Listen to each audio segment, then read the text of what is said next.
नमस्कार, स्वागत है आप सभी का। मैं हूं कृतिका और देश का सबसे भरोसेमंद चैनल डीडी न्यूज पर लेकर हाजिर हूं आपका अपना पसंदीदा शो खबरों का सरपंच न्यूज पंच। और इस कार्यक्रम के जरिए हम आप तक हर रोज पहुंचाते हैं वो तमाम खबरें जिन पर रहती है हम सभी की नजर। और न्यूज पंच में सिर्फ खबर नहीं होती बल्कि होती है खबरों की पूरी पड़ताल। साथ ही तथ्यों और आंकड़ों के जरिए आपको समझाते हैं खबर का एक एक बिंदु। साथ ही ग्राउंड जीरो पर मौजूद अपनी टीम से जानते हैं एक एक अपडेट होती है हर खबर पर हमारी पैनी नजर। और आज न्यूज पंच के जरिए जिन प्रमुख खबरों पर रहेगी हमारी नजर, सबसे पहले करते हैं उन 4 प्रमुख खबरों का रुख। तो आज न्यूज पंच के जरिए सबसे पहली और प्रमुख खबर होगी 100% जेल जाएंगे अबू आजमी। जी हां, ये बयान इस वक्त दिया गया है देवेंद्र फडणवीस की तरफ से, महाराष्ट्र के मुख्यमंत्री हैं, और उनकी तरफ से आखिर ये बयान क्यों दिया गया है, आखिर अबू आजमी ने ऐसा क्या कुछ कहा जिसकी वजह से अब जेल जाने की नौबत नजर आ रही है, बताएंगे विस्तार से आपको। लेकिन साथ ही दूसरी प्रमुख खबर, सच उगलेगा लाजर मसीह। जी हां, एक आतंकवादी को यूपी एसटीएफ की तरफ से गिरफ्तार किया गया है। आज सुबह सुबह ये गिरफ्तारी हुई है और गिरफ्तारी के बाद में उसके पास से कई सारी चीजें बरामद भी की गई, कई विस्फोटक बरामद किए गए, बताएंगे विस्तार से आपको। तीसरी खबर, पाकिस्तान ऑक्यूपाइड कश्मीर को लेकर जी हां, एस जयशंकर की तरफ से एक बयान सामने है जिसमें उन्होंने कहा कि अब की बारी पीओके की तैयारी, यानी कि अब अगर पीओके मिल जाए तो पूरा कश्मीर का मसला ही खत्म हो जाएगा। ये बात कही गई है एस जयशंकर की तरफ से, जिसके बाद से पाकिस्तान की नींद उड़ी हुई। बताएंगे पूरा बयान विस्तार से आपको। लेकिन साथ ही चौथी प्रमुख खबर अंतर्राष्ट्रीय जगत से, जहां हमास पर एक बार फिर आग बबूला होते हुए डोनाल्ड ट्रंप नजर आए हैं और सीधे तौर पर कहें तो अल्टीमेटम अब हमास को दे दिया गया है बंधकों की रिहाई का। क्या है ये अल्टीमेटम, बताएंगे विस्तार से आपको। तो चलिए शुरुआत करते हैं आज न्यूज पंच की पहली और प्रमुख खबर के साथ। जी हां, समाजवादी पार्टी के सांसद आजम खान को कई महीने जेल में बिताने पड़े थे और अब पार्टी के एक और अन्य विधायक पर गिरफ्तारी की तलवार लटक रही है। और ये है महाराष्ट्र में सपा विधायक अबू आजमी, जिन्होंने मुगल बादशाह औरंगजेब की जमकर तारीफ की थी और ये तारीफ अब अबू आजमी को भारी पड़ रही है। अबू आजमी को पहले तो विधानसभा के बजट सत्र से सस्पेंड कर दिया गया और अब गिरफ्तारी भी उनकी की जा सकती है। एफआईआर पहले ही दर्ज हो चुकी है। दरअसल औरंगजेब की तारीफ का ये पूरा मामला महाराष्ट्र विधानसभा में आज उठा, जिसके बाद मुख्यमंत्री देवेंद्र फडणवीस ने इस मुद्दे पर कड़ा रुख अपनाते हुए कहा कि जो भी छत्रपति संभाजी महाराज का अपमान करेगा उनके खिलाफ सख्त कार्रवाई होगी। करेंगे बात, लेकिन उससे पहले खबर से जुड़े कुछ अहम बिंदु आपको दिखाते हैं। तो 100% जेल जाएंगे अबू आजमी। जी हां, ये बात कही गई है और अबू आजमी को लेकर के महाराष्ट्र के मुख्यमंत्री देवेंद्र फडणवीस की तरफ से ये बड़ा बयान इस वक्त सामने आया है। और सीधे तौर पर औरंगजेब के मामले को लेकर जिस तरीके से जो बयान दिया गया, उस बयान के बाद में अब तीखी प्रतिक्रिया फडणवीस की तरफ से सामने आई है और उन्होंने कहा है कि 100% जेल में डाला जाएगा अबू आजमी को। हालांकि इससे पहले हम देखें तो एफआईआर की जा चुकी है और एफआईआर के साथ ही उन्हें विधानसभा से भी निष्कासित कर दिया गया है बजट सत्र के लिए। छत्रपति संभाजी महाराज का अपमान नहीं सहा जाएगा, ये बात मुख्यमंत्री की तरफ से कही गई है। साथ ही उन्होंने कहा कि जो भी अपमान करेगा, अपमान करने वालों को कतई बख्शा नहीं जाएगा, ये बात मुख्यमंत्री की तरफ से कही गई। साथ ही उन्होंने कहा कि अगर जरूरत पड़ी तो ऊपरी अदालत का भी रुख किया जाएगा। तो सीधे तौर पर यह बड़ा बयान इस वक्त सामने आया। और हालांकि अगर विधानसभा की आज की बात करें तो विधानसभा में भी काफी हंगामा देखने को मिला। एक बार महाराष्ट्र के मुख्यमंत्री की तरफ से और क्या कुछ कहा है, एक बार वो आपको सुनाते हैं, फिर करेंगे चर्चा। जो महाराजांचा, छत्रपती शिवाजी महाराजांचा आणि छत्रपती संभाजी महाराजांचा अपमान करेल, कोणी असो, त्याला सोडलं जाणार नाही, सोडलं जाणार नाही, सोडलं जाणार नाही। असं आहे, एक लक्षात ठेवा, समजा काही न्यायालयाने निर्णय दिले असले तर वरच्या न्यायालयात जाऊ, पण सोडणार नाही। तो सीधे तौर पर उनका यही कहना है कि महाराज का अपमान नहीं सहा जाएगा और सख्त कार्रवाई की जाएगी। ऊपरी जरूरत पड़ती है तो ऊपरी अदालत का भी रुख किया जाएगा। लेकिन साथ ही आपको बता दें कि ये औरंगजेब की तारीफ के कसीदे पढ़ने के बाद में अबू आजमी पर अब तक क्या कुछ एक्शन लिया गया है, एक बार उस पर नजर डालते हैं। तो जहां आपको बता दें कि 5 मार्च की जब हम बात करें तो 5 मार्च को महाराष्ट्र विधानसभा से उन्हें सबसे पहले निलंबित किया गया बयान देने के बाद में। और उसके बाद में हम देखें तो ठाणे के नौपाड़ा पुलिस स्टेशन में एफआईआर भी अबू आजमी के खिलाफ दर्ज की गई है इस अपमान को लेकर के, और साथ ही औरंगजेब की जो तारीफ की गई उसको लेकर। इसके अलावा मरीन ड्राइव पुलिस स्टेशन में भी केस दर्ज किया गया है अबू आजमी को लेकर के, यानी कि सीधे तौर पर देखें तो गिरफ्तारी की तलवार लटक रही है। इसके साथ ही धारा 299, 302, 356 के तहत ये पूरा मामला दर्ज किया गया है। तो कई सारी धाराएं इस वक्त अबू आजमी पर लगाई जा चुकी हैं, केस दर्ज हो चुका है, और साथ ही विधानसभा परिसर में एंट्री पर भी बैन लगा दिया गया है। विधानसभा से निष्कासित पहले ही बजट सत्र के लिए किया जा चुका है। तो ये तमाम वो एक्शन है जो अभी तक लिए गए हैं। हालांकि अब गिरफ्तारी की तलवार सीधे तौर पर उन पर लटक रही है। हमारे साथ हमारे सहयोगी शिशिर इस वक्त जुड़ रहे हैं, सीधा उनका रुख करेंगे। शिशिर, आज की अगर विधानसभा की बात करें, महाराष्ट्र विधानसभा में आज भी कहीं ना कहीं औरंगजेब को लेकर के जो तारीफ की गई थी अबू आजमी की तरफ से, वो मामला नजर आया है। शिशिर, बिल्कुल, देखिए कृति का सबसे महत्वपूर्ण बात, हालांकि जब ये बयान अबू आजमी की तरफ से आया था, हमने देखा उसके बाद महाराष्ट्र के विधानसभा में काफ़ी हलचल मची थी। हालांकि इस मुद्दे को लेकर अगर देखा जाए तो सत्ता पक्ष और विपक्ष दोनों ने आवाज़ उठाई थी, और खास तौर पर अगर बात करें तो महाराष्ट्र के उप मुख्यमंत्री एकनाथ शिंदे ने ये बात कही थी कि अबू आजमी के ऊपर हालांकि देशद्रोह का गुना जो है वो होना चाहिए, इस प्रकार का बयान उन्होंने दिया था। मीडिया से बात की थी तब उन्होंने ये बयान दिया था। हालांकि इसके बाद हमने देखा कि अबू आजमी को जो है निलंबित किया गया है। पूरे बजट सत्र जो है, उस पूरे बजट सत्र के दरमियान उनको जो है निलंबित किया गया है। लेकिन उसके बावजूद सदन में कुछ जो विधायक थे उन्होंने मांग की थी कि उनकी जो सदस्यता है वो पूरी तरह से जो है निष्कासित की जाए। हालांकि इसके ऊपर जो मंत्री है, संसदीय कार्य मंत्री चंद्रकांत पाटिल, उन्होंने स्पष्ट किया कि इसके बारे में सुप्रीम कोर्ट के कुछ दिशा निर्देश है, उनको फॉलो करना होगा। उसके बाद ये भी कहा गया कि शायद इस बारे में अगर हो सके तो एक टीम गठित की जाए सभी विधायकों की, और उसके ऊपर जो है फैसला लिया जाए। लेकिन तब तक जो है अबू आजमी को, मतलब इस पूरे सत्र तक अबू आजमी को निलंबित किया जाए। तो हालांकि सदन के अंदर की प्रक्रिया थी। सदन के बाहर जैसे अब देखा कि कल सदन में ही सवाल पूछा गया था तो मुख्यमंत्री देवेंद्र फडणवीस ने ये बात स्पष्ट की। हालांकि उनको ये सवाल जो है नेता विपक्ष ने पूछा था विधान परिषद में कि क्या कोई कार्रवाई होगी, तो उन्होंने कहा कि 100% कार्रवाई होगी और अबू आजमी को है जेल में जरूर जो है डाला जाएगा। हालांकि इसके लिए जो एक पूरी कानूनी प्रक्रिया होती है उसका पालन किया जाएगा। कल एक चैनल के प्राइवेट चैनल के एक इंटरव्यू में उन्होंने कहा कि संवैधानिक तरीके से सरकार काम कर रही है, और उस अबू आजमी का जो मुद्दा है उस पर भी सरकार जो है संवैधानिक तरीके से ही आगे बढ़ेगी। इस प्रकार का बयान भी मुख्यमंत्री ने दिया था। तो काफी स्पष्ट तरीके से अब ये बात साबित हो चुकी है कि इस वक्त जो है अबू आजमी पर जो है कहीं ना कहीं अरेस्ट की एक तलवार जो है वो भी टंगती नजर आ रही है। जाहिर सी बात है कि उस पर एक पूरी, जैसे मैंने पहले कहा कि जो एफआईआर रजिस्टर की गई, एफआईआर के बाद जो एक के बाद एक एक्शन तो लिया ही जा रहा है अबू आजमी के खिलाफ, लेकिन अब ये देखना होगा कि गिरफ्तारी कब तक की जाती है आज के मुख्यमंत्री के बयान के बाद में। फिलहाल बहुत बहुत शुक्रिया शिशिर, तमाम अपडेट्स हमारे साथ साझा करने के लिए। और इसी के साथ अगली महत्वपूर्ण खबर का रुख कर लेते हैं जो है उत्तर प्रदेश से जुड़ी, जहां आज यूपी एसटीएफ और पंजाब पुलिस के संयुक्त अभियान को बड़ी सफलता मिली। यूपी के कौशाम्बी में एक आतंकवादी को आज सुबह तड़के गिरफ्तार किया गया, और यह आतंकी पाकिस्तान की आईएसआई ने कथित संबंध रखने वाले बब्बर खालसा इंटरनेशनल ग्रुप से ताल्लुक रखता है, जिसका नाम है आतंकी लाजर मसीह। एसटीएफ ने इस आदमी आपको बता दें कि इस आतंकी के पास से विस्फोटक सामग्री और साथ ही अवैध हथियार भी बरामद किए हैं, और इसके साथ ही एक आधार कार्ड भी उससे बरामद किया गया है। बिना सिम कार्ड वाला एक मोबाइल फोन भी बरामद किया गया है। फिलहाल इस पूरे मामले पर यूपी एसटीएफ और खुफिया एजेंसियां आगे की कार्रवाई कर जांच कर रही हैं, और साथ ही आतंकी से पूछताछ भी की जा रही है। आपको बता दें कि यह आतंकवादी 24 सितंबर 2024 यानी कि पिछले साल पंजाब में न्याय की हिरासत से भाग गया था, जिसके बाद अब उसे गिरफ्तार किया गया है। संवाददाता से लेंगे अपने ताजा अपडेट, लेकिन उससे पहले एक नजर कुछ अहम बिंदुओं पर।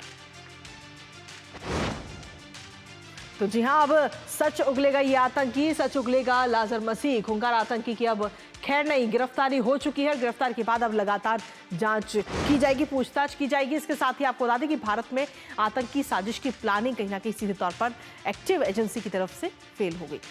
खब्बर खालसा का सक्रिय आतंकवादी गिरफ्तार किया गया है, और गिरफ्तारी के साथ ही उसके पास से कई सारी सामग्री भी बरामद की गई है। उत्तर प्रदेश का जो कौशाम्बी है वहां से उसको दबोचा गया है। आज सुबह सुबह ये कार्रवाई की गई और ये गिरफ्तारी हुई है। इसके साथ ही अगर हम देखें तो यूपी एसटीएफ और पंजाब पुलिस की तरफ से ये संयुक्त अभियान लगातार चलाया जा रहा था इस आतंकी को गिरफ्तार करने के लिए, और ये अभियान आज सफल हो गया है। जर्मनी में अपने आका और आईएसआई से सीधे तौर पर कनेक्शन इस आतंकी का नजर आया। हालांकि एक के बाद एक और लगातार पूछताछ की जा जा रही है। फिलहाल सीधे तौर पर हम देखें तो दहशतगर्द से तबाही का सामान भी वहां से बरामद किया गया है। काफी सामग्री बरामद की गई, विस्फोटक है जिसमें 3 हैंड ग्रेनेड है, 2 डेटोनेटर है, एक विदेशी पिस्तौल भी बरामद किए गए। आखिर इस आतंकी की पूरी क्राइम कुंडली क्या है, एक बार उस पर भी नजर डालते हैं। जहां आपको बता दें कि अलगाववादी संगठन बब्बर खालसा है और बब्बर खालसा की क्राइम कुंडली क्या है पूरी, वो आपको बता रहे हैं। भारत, यूएस, यूरोप सहित कई देशों में आतंकी संगठन का दर्जा इसे दिया जा चुका है बब्बर खालसा ग्रुप को। और इसके साथ ही हम देखें तो बीकेआई है सबसे पुराना खालिस्तान आतंकवादी समूह बब्बर खालसा, जिसकी हम लगातार बात कर रहे हैं। इसके अलावा तलविंदर सिंह परमार ने कनाडा से इस आतंकी ये जो पूरी आतंकी गतिविधियां हैं वो वहां से शुरू की गई थी और जिसके बाद से हम देखें तो लगातार ये कार्रवाई भी की जा रही है। America, Canada, Britain, Germany, France, Belgium और साथ ही नॉर्वे तक के इसके जो चीजें हैं वो फैली हुई हैं, जो तार हैं वो फैले हुए हैं। इसके साथ ही स्विट्जरलैंड और पाकिस्तान तक भी इस पूरे बब्बर खालसा ग्रुप के जो है वो तार फैले हुए हैं। पंजाब में आतंकी गतिविधियां इस ग्रुप की तरफ से फैलाई जाती है और साथ ही फिलहाल अब यह आतंकी गिरफ्तार किया गया है। बब्बर खालसा की खालिस्तानी राज्य की मांग लगातार की जा रही है। तो ये तमाम चीजें अब निकल कर सामने आई। ये थी पूरी क्राइम कुंडली और इसके साथ ही अगर हम देखें तो इस पूरे मामले को लेकर के यूपी डीजीपी की तरफ से क्या कुछ कहा गया है इस कनेक्शन को लेकर, आइए आपको सुनाते हैं। इसके पास कुछ ऐसे गोला बारूद हैं जिसके द्वारा ये महाकुंभ के दौरान कोई विध्वंसकारी घटना कर सकता है। पंजाब पुलिस के अनुसार जो सूचना मिली थी उसके अनुसार ये खूंखार आतंकवादी आईएसआई के साथ लगातार संपर्क में था और पंजाब में बैठे हुए उसके हैंडलर तथा अन्य अपने साथियों के माध्यम से ड्रोन के माध्यम से गोला बारूद और असलाह पाकिस्तान बॉर्डर से इंडिया में लाता था। तो यूपी डीजीपी प्रशांत कुमार को आपने सुना और उन्होंने पूरी क्राइम कुंडली जो थी इस आतंकी की वो आपको बताई और साथ ही अब देखना होगा कि इस पूरे मामले में अब आगे जब जांच की जाएगी तो और भी कई सारे बड़े खुलासे किए जाएंगे। उसकी मंशा क्या थी, क्या उसका मोटिव था, ये तमाम चीजें निकलकर सामने आएंगी। हमारे साथ हमारे सहयोगी विकास इस वक्त जुड़ रहे हैं, सीधा उन्हीं का रुख करेंगे। विकास, फिलहाल अगर हम देखें तो इस आतंकी को गिरफ्तार करने के बाद में अब लगातार उससे पूछताछ की जा रही है। साथ ही जो हमारी सुरक्षा एजेंसियां हैं वो भी लगातार इस पूरे मामले में जांच कर रही है और कई सारे खुलासे आगे आने वाले समय में होंगे। विकास जी बिल्कुल, बहुत बड़ा खुलासा हुआ है। आज प्रदेश के डीजीपी ने इस बात की जानकारी दी है, महाकुंभ में ये एक बड़ी घटना को अंजाम देने के इरादे से यहाँ पर आया था और यह कौशाम्बी, लखनऊ और कानपुर में रुक कर इसने साजिश को अंजाम देने के लिए काम किया, लेकिन वहां पर इतने अच्छे सुरक्षा व्यवस्था के इंतजाम किए गए थे। इसने इस बात को कबूला है एसटीएफ की पूछताछ के दौरान कि वो वहां पर करने की इन लोगों की साजिश थी, लेकिन वहां पर ऐसे सुरक्षा व्यवस्था के इंतजाम थे जिससे वो घटना को अंजाम नहीं दे पाया। यह इस कदर खतरनाक आतंकी था कि इससे पहले 23 दिसंबर को जो घटना पीलीभीत में होती है, जो मुठभेड़ होती है जिसमें 3 आतंकवादी मारे जाते हैं, उनसे भी इसका संपर्क बताया जाता था।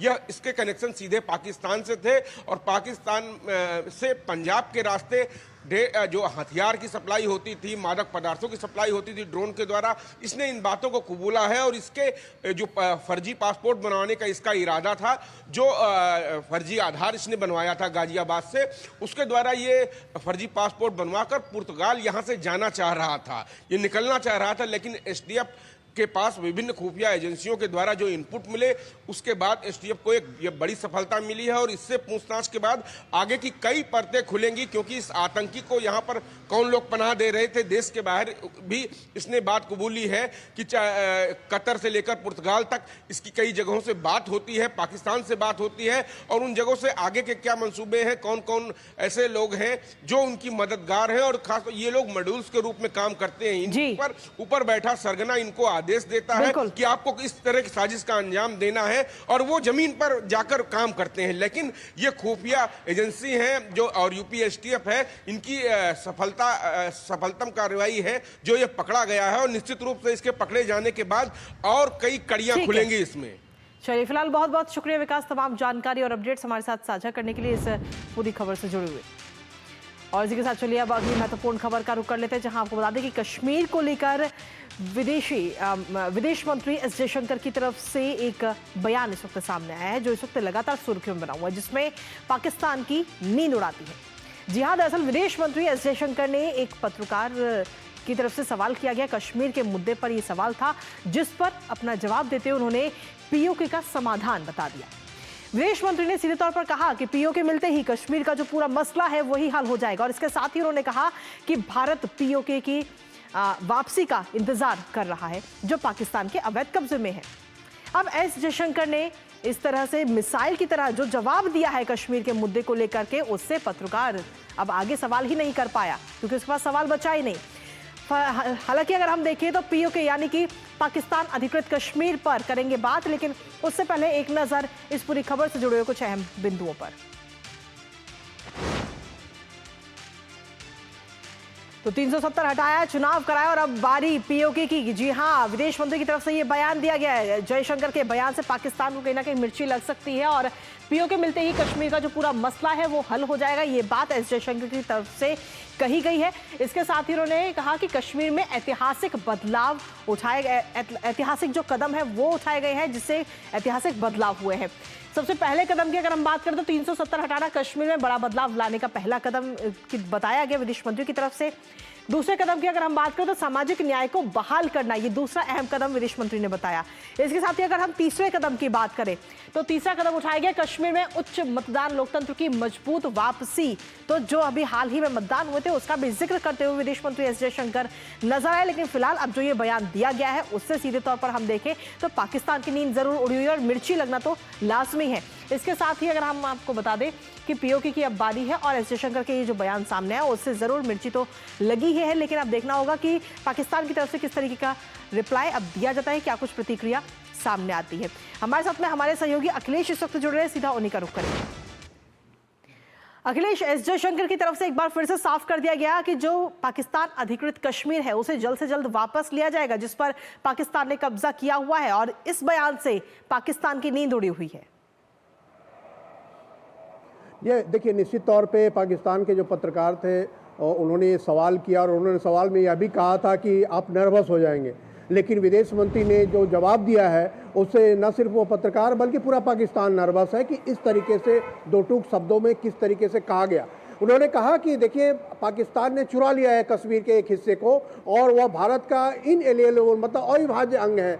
22 फरवरी 1994 को भारत की संसद में सर्वसम्मति से प्रस्ताव पारित हुआ था कि जम्मू कश्मीर और लद्दाख ये भारत के अविभाज्य अंग हैं, इस हैं, रहेंगे और थे। तो इसका मतलब ये है कि भारत की तरफ से इस बात में कोई संदेह नहीं है, चाहे पाकिस्तान जितनी बार ये सवाल उठाता रहे, जितनी बार ये मामला उठाता रहे, जहां भी बोलता रहे, लेकिन भारत की सभी राजनीतिक दलों में इस बात पे सर्वसम्मति है। अब जहां तक आता है पाकिस्तान की बात की, तो पाकिस्तान की हमेशा यह रणनीति रही है कि सभी मंचों पे, अंतर्राष्ट्रीय मंचों पे ये कश्मीर का सवाल उठाए। वो चाहते हैं कि उनको एक ब्राउनी पॉइंट मिले, लेकिन ब्राउनी पॉइंट मिल नहीं पाता है। पूरे अंतर्राष्ट्रीय जगत अब इस बात में विश्वास करता है कि जो भारत और पाकिस्तान के बीच में जो समस्या है वह समस्या आतंकवाद की समस्या है। सीमा पार आतंकवाद पाकिस्तान की तरफ से आता है और जम्मू कश्मीर में समस्याएं पैदा करता है। और जिस तरह से देखा कि विपक्ष की सरकार है जम्मू कश्मीर में, अक्टूबर 2024 से वहां फारूक उमर अब्दुल्ला वहां सरकार में है, वो मुख्यमंत्री हैं, तो आप समझ सकते हैं कि पाकिस्तान जम्मू कश्मीर में किस तरह से लोकतंत्र मजबूत हुआ है और वहां शांति की स्थापना हुई है। वहां सैलानी रिकॉर्ड नंबर में जा रहे हैं और सभी क्षेत्रों में विकास हो रहा है जो पिछले कई सालों से नहीं हो रहा था, आतंकवादियों की वजह से और पाकिस्तान के लगातार हस्तक्षेप की वजह से, क्योंकि पाकिस्तान वहां आतंकवादियों का घुसपैठ कराता था। तो निश्चित तौर पे भारत की तरफ से यह बयान पूरी दुनिया में एक बात को स्थापित कर दिया कि जम्मू कश्मीर में लोकतंत्र बहाल है, जम्मू कश्मीर विकास के रास्ते पे है और यह भारत का अविभाज्य अंग है। जी, बहुत बहुत शुक्रिया तमाम जानकारी हमारे साथ साझा करने के लिए इस पूरे खबर को लेकर के। और इसी के साथ चलिए अब अगली खबर का रुख कर लेते हैं, जहां आपको बता दें कि अमेरिकी राष्ट्रपति डोनाल्ड ट्रंप दुनिया में चल रहे युद्ध को खत्म करने की तमाम कोशिशें कर रहे हैं। और अब ट्रंप ने पश्चिम एशिया के मानवीय संकट पर बड़ा बयान दे दिया है और साथ ही हमास को अल्टीमेटम भी दे दिया है। ट्रंप ने गजा में बंधक बनाए गए सभी लोगों को रिहा करने के लिए हमास को अंतिम चेतावनी देते हुए कहा है कि अमेरिका ने सीधी बातचीत के लिए हमास के पास एक दूत भेजा है। ट्रंप ने हमास और गजा के लोगों को धमकी देते हुए अपने सोशल मीडिया प्लेटफॉर्म पर एक पोस्ट किया और इस पोस्ट में उन्होंने ट्रंप ने चेतावनी देते हुए लिखा कि यदि बंदियों को रिहा नहीं किया गया तो उन्हें भारी कीमत चुकानी पड़ेगी। हालांकि अब इसको लेकर के हमास की प्रतिक्रिया भी सामने आ चुकी है। क्या कुछ कहना है हमास का बताएंगे आपको, लेकिन उससे पहले एक नजर अहम बिंदुओं पर। तो सीधे तौर पर आखिरी चेतावनी इस वक्त डोनाल्ड ट्रंप की तरफ से दी गई है और कहा गया है कि बंधकों को जल्द से जल्द रिहा किया जाए और रिहा नहीं किया जाएगा तो इसके परिणाम भुगतने होंगे। रिहा ना करने पर इसकी जो कीमत है वो कहीं ना कहीं हमास को चुकानी पड़ेगी। ये बात ट्रंप की तरफ से कही गई है, अल्टीमेटम दे दिया गया है। इसके साथ ही ट्रंप की तरफ से कहा गया कि हमास से बातचीत करने के लिए दूत भेजा गया है। हालांकि अब देखना होगा कि इस युद्ध का क्या नतीजा रहता है। हालांकि युद्ध विराम का जो पहला चरण है वो पूरा हो चुका है, लेकिन पहले चरण के तहत हम देखें तो कई सारे बंधकों की रिहाई की गई, कई सारे शवों को भी लौटाया गया और अब दूसरे चरण की जो वार्ता है वो अभी हालांकि बाकी है दूसरे चरण के युद्ध विराम को लेकर के। 7 अक्टूबर 2023 को ये पूरा युद्ध शुरू हुआ था और तब से लगातार ये युद्ध जारी है। इसके साथ ही अगर हम देखें तो सोशल मीडिया पर ट्रंप की तरफ से जो पोस्ट किया गया है उसमें क्या कुछ ट्रंप ने कहा है वो आपको बता रहे हैं। सबसे पहले ट्रंप ने लिखा है कि शालोम हमास, यानी कि नमस्ते और अलविदा, ये बात कही गई है हमास को और कहा कि अब गाजा छोड़ने का समय आ चुका है, यानी कि आप जल्द से जल्द गाजा का जो पूरा क्षेत्र है उसको आप छोड़ दें। इसके साथ ही गजा के लोगों का होगा स्वर्ण भविष्य। अगर हमास ऐसा करता है तो उससे जो गजा के लोग हैं उनका भविष्य बहुत बेहतरीन और सुंदर होगा। और ये भी कहा गया कि हमास जो है वो समझदारी के साथ अपना फैसला ले, सभी बंधकों को जल्द से जल्द रिहा किया जाए और साथ ही जिन बंधकों की हत्या की गई है उन बंधकों के शवों को भी जल्द से जल्द लौटाया जाए। ये तमाम बातें सोशल मीडिया पर ट्रंप की तरफ से अपने पोस्ट के जरिए कही गई है। इसके साथ ही अगर हम आपको देखें तो नेतन्याहू की तरफ से भी हमास को सीधे तौर पर चेतावनी दे दी गई है और कहा है कि रिहाई ना करने पर अकल्पनीय परिणाम जो है वो भुगतने पड़ेंगे हमास को। युद्ध विराम का पहला चरण बिना प्रगति के खत्म हो चुका है, ये बात नेतन्याहू की तरफ से कही गई है। इसके साथ ही कहा कि अगर रिहाई नहीं की जाती तो अकल्पनीय परिणाम होंगे। ये तो बात रही नेतन्याहू की, लेकिन इसके साथ ही हमास की प्रवक्ता की तरफ से क्या कुछ कहा गया है वो भी आपको बताते हैं। हमास के प्रवक्ता ने भी इस पूरे मामले को लेकर अपनी प्रतिक्रिया इस वक्त दे दी है और सीधे तौर पर कहा है कि सीधे तौर पर नेतन्याहू पर ही कई सारे आरोप इस वक्त लगा दिए गए हैं। तो ये तस्वीरें इस वक्त हम आपको दिखा रहे हैं जो हाल है वहां का और किस तरीके से बंधकों की रिहाई वहां पर की जा रही है और बंधकों को जब वापस लौटते हैं वो उनको जब रिहा किया जाता है तो उस दौरान की तस्वीरें हम आपको दिखा रहे हैं। और इसी पर ताज़ा अपडेट ले लेते हैं। इस वक्त हमारे साथ में हमारी सहयोगी जेसिका इस वक्त जुड़ रही हैं। जेसिका, क्या कुछ ताज़ा अपडेट है आपके पास में? ट्रंप की तरफ से हमास को अल्टीमेटम दे दिया गया है कि जल्द से जल्द रिहा किया जाए बंधकों को, वरना जो अंजाम है वो काफ़ी बुरे हो सकते हैं। जी हाँ, ये ट्रंप ने एक बार नहीं पहली बार भी इससे पहले भी ये वार्निंग दोहराई हुई है हमास के लिए और कहा है साझे तौर पे कि अगर वो अपने आप को पॉलिटिकली डिसआर्म नहीं करते हैं और वहाँ पे रहते हैं, मजबूत रहते हैं, एक संगठन बन के रहते हैं, तो जो गजा का प्लान है वो और जो सीज़ फायर है वो आगे बढ़ने में उसमें मुश्किल हो सकती है, जो कि अभी देखा ही जा रहा है। पर इसके चलते हमें ये भी देखना होगा जो कि अरब देशों के लीडर्स की मीटिंग हुई है कल ही, जिसमें उन्होंने एक अपना खुद का प्लान निकाला है $50 बिलियन का, जिसको कहते हैं रीबिल्डिंग गाज़ा। जिस तरीके से गाज़ा को हमने देखा है तहस नहस हुआ है, बमबारी हुई है, लोग करीबन 2-2.5 मिलियन लोग जिसे कहते हैं अभी तक बेघर हैं और उनको एड की ज़रूरत है, खाने की ज़रूरत है, बेसिक सप्लाईज़ की ज़रूरत है रोज़, जिसकी उनको हर दिन पर शॉर्टेज होती है।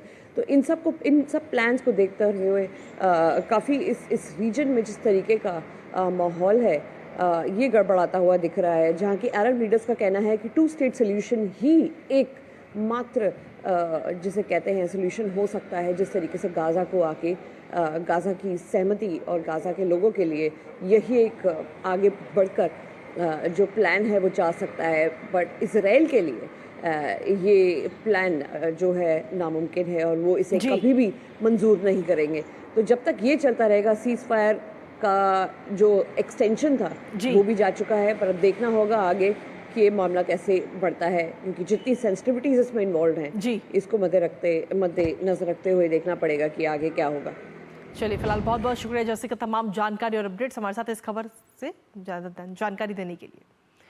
और इसी के साथ चलिए अब अगली महत्वपूर्ण खबर का रुख कर लेते हैं। जी हाँ, लखनऊ से ये खबर है जहां पर वन विभाग को 90 दिन के बाद में टाइगर को पकड़ने में कामयाबी मिली है। जी हाँ, और इस रेस्क्यू की अगर हम बात करें तो ये तस्वीरें भी इस वक्त हम आपको दिखा रहे हैं जो रेस्क्यू किया गया एक टाइगर का, जो पिछले कई दिनों से लगातार वहां पर आतंक पहुंचा रहा था। और इस टाइगर की वजह से लोग, जो बच्चे हैं वो स्कूल नहीं जा पा रहे थे, लोग शाम को घरों से बाहर नहीं निकल रहे थे। लेकिन अब जाकर 90 दिनों की कड़ी मेहनत की गई और उसके बाद में ये सफलता मिली है और टाइगर को पकड़ने में ये सफलता हाथ लगी है। हालांकि आपको बता दें कि कई सारे क्षेत्रों में इस टाइगर की वजह से दहशत का माहौल था।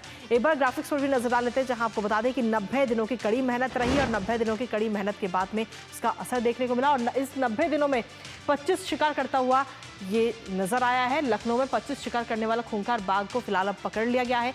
रहमान खेड़ा में घूम रहे इस बाघ का फिलहाल रेस्क्यू किया जा चुका है। लेकिन इस बीच हम देखें तो 90 दिन लग गए इस बाघ के रेस्क्यू करने में और साथ ही हम देखें तो काफ़ी पैसा भी इस पर खर्च किया जा चुका है। फिलहाल अब ये कामयाबी 90 दिन बाद ही सही पर मिल चुकी है और साथ ही 3 महीने से वन विभाग की जो टीम है उस टीम को लगातार ये बाघ चकमा दे रहा था और फिर एक तरह से हम देखें तो उनसे दूर भागता हुआ नजर आया। बेंगलुरु से विशेषज्ञ डॉक्टरों को फिलहाल बुलाया गया है और अब उसका रेस्क्यू करने के बाद में उसे सुरक्षित स्थान पर शिफ्ट भी किया जाएगा। फिलहाल अभी वन विभाग की निगरानी में है ये बाघ, लेकिन एक तरह से हम देखें तो जहां पर ये बाघ था वहां पर के जो लोग थे, जो दहशत में थे, वो अब दहशत से फ्री हो चुके हैं। इसके साथ ही आपको बता दें कि आखिर 90 दिन बाद कैसे इसको पकड़ा गया है वो भी एक बार आपको बताते हैं। दरअसल 5 जगहों पर AI थर्मल सेंसर कैमरे लगाए गए थे, यानी कि आर्टिफिशियल इंटेलिजेंस थर्मल सेंसर कैमरे वहां पर लगे। कई जगहों पर कैमरा ट्रैप वहां पर लगाए गए, यानी कि कैमरे लगा करके ताकि बाघ की जो गतिविधि है उस पर पूरी तरह से वन विभाग की टीम जो है नजर रख सके। इसके साथ ही 3 थर्मल ड्रोन से भी घेराबंदी उस दौरान वहां पर की गई। ड्रोन के जरिए भी लगातार निगरानी इस बाघ की गई और जिसके बाद में इसको पकड़ा गया है। AI कैमरे से अलर्ट मिलने पर यह सफलता मिली है। जब AI कैमरे वहां पर लगाए गए थे और AI कैमरे से जैसे ही अलर्ट का मैसेज मिला तब जाकर टीम वहां पर पहुंची और इसको पकड़ा गया है। ड्रोन की मदद से बाघ पर लगातार नजर रखी जा रही थी। तो सीधे तौर पर हम देखें तो बाघ को फिलहाल ट्रैकुलाइज करने की ये सीधे तौर पर योजना फिलहाल अब कामयाब होती हुई नजर आई है और 90 दिन बाद ही सही, लेकिन फिलहाल गांव वालों को इस दहशत से राहत जरूर मिली है। इसी के साथ फिलहाल न्यूज पंच में मुझे और हमारी टीम को दीजिए अनुमति। कल सुबह फिर होगी आपसे मुलाकात 10:30 बजे। तब तक के लिए नमस्कार।